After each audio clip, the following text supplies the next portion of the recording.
Bukod sa mayamang kasaysayan, magagandang dagat at iba't ibang destinasyon, isa sa natatanging lugar na talagang ipinagmamalaki ng Taytay ay ang Cuyawyaw Waterfalls. Matatagpuan ito sa bahaging norte ng Palawan, particular sa Barangay Cataban. Mahigit kumulang 3 oras ang biyahe papunta rito kung galing kayo sa Puerto Princesa. Mas malapit naman ito sa munisipyo ng El Nido na halos 1 oras lang ang biyahe. Ang Cuyawyaw Waterfalls ay kabilang sa mga tour na inaalok sa mga turista na nais ng kakaibang adventure. Good morning. Ako po si Ate Ellen, ang magiging guide niyo sa loob. Bago po tayo pumasok, name po ng place is Cuyawyaw Nature Park. Cuyawyaw Nature Park is a community managed ecotourism park. Tubig, kailangan. Tapos, ingat na lang po sa daan. Secure po yun ang mga gamit bago tayo umalis sa isang lugar para okay. Kung ready na po kayo, pwede po tayo umalis. Yes. So guys, before umakyat sa Cuyawyaw Waterfalls, kailangan natin ito for safety natin, pangtungkot natin sa mga madadaanan natin. So, tatlong waterfalls ang meron dito at halos 10 to 15 minutes lang na lakaran ang pagitan ng bawat falls. At pagdating nyo sa unang waterfalls ay ganito ang bubungad sa inyo.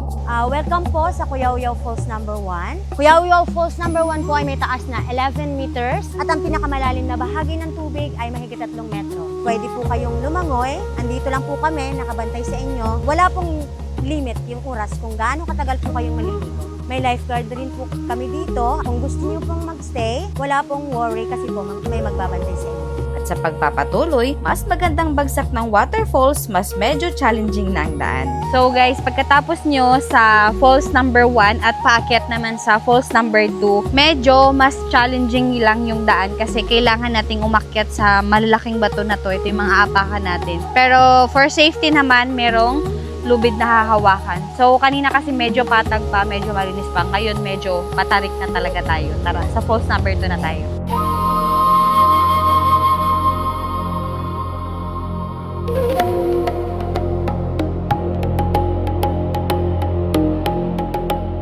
Pagkatapos ng ilang minuto na paglalakad at pag-akyat, welcome sa ikalawang waterfalls dito sa Cuyawyaw.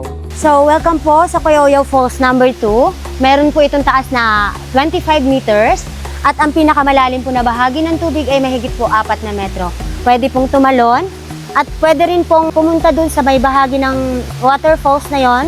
May lubid pong gagamitin. Mas maganda pong pumunta dun kasi makakaranas po kayo ng water massage. Huwag po kayong mag-alala. Safe pong maligo dito kasi meron po kaming lifeguard. Wala rin pong limit yung oras. Kung sa 1 and 2 po may lifeguard, meron din pong kubo sa 1 and 2 na pwedeng lagyan ng mga gamit in case na umulan.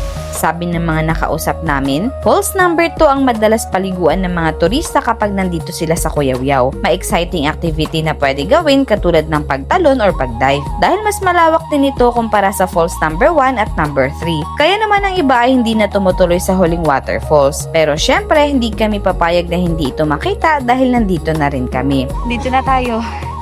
Hindi tayo pwedeng umatras para hindi makita ang falls number 3 ng Cuyawyaw, kaya let's go! Mas paakyat na daan, mas matarik at mas mahirap pero kayang-kaya naman. So guys, nandito na kami sa falls number 3 dito sa Cuyawyaw Waterfalls. At ayan nga, yung taas raw nito ay 10 metro at yung lalim naman ng tubig ay mahigit 4 na metro. So pagdating nyo dito sa taas, meron kayong mapapansin na iba't ibang klase ng rock formations. Merong ganitong klase.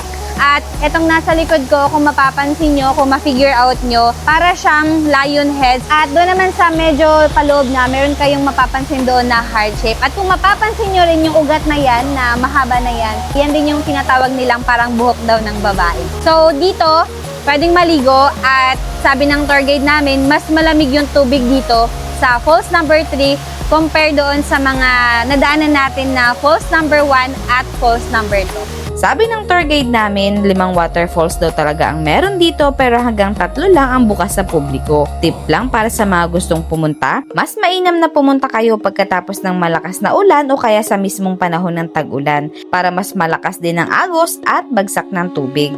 Hi, magandang araw po. Ako po si Bernadette Cabubas, chairperson ng Katawan Community in Tribes Agriculture Cooperative. Welcome po to Cuyawyaw Nature Park. Cuyawyaw Nature Park is a community-based ecotourism site featuring 3 waterfalls. The activities here is hiking, trekking, and swimming. Ang ibig sabihin po ng Cuyawyaw Waterfalls, it means a loud sound coming from the sounds from nature, mga ingay po na galing sa kalikasan, yung lagaslas po ng tubig at yung mga ingay po na galing dyan sa loob. Kaya po siya tinawag na Cuyawyaw Waterfalls. Before kayo umakyat ng waterfalls, meron po tayong aqua shoes for rent, 100 pesos per pair. Kailangan po nyo ito dahil it's good for hiking and swimming. Bali, meron din po kaming mini store dyan. Meron kaming available na soft drinks, water, biscuit, and chips. And meron din po kaming coffee. Maganda pong puntahan ang Cuyawyaw Waterfalls dahil kayo po ay magre-relax habang nasa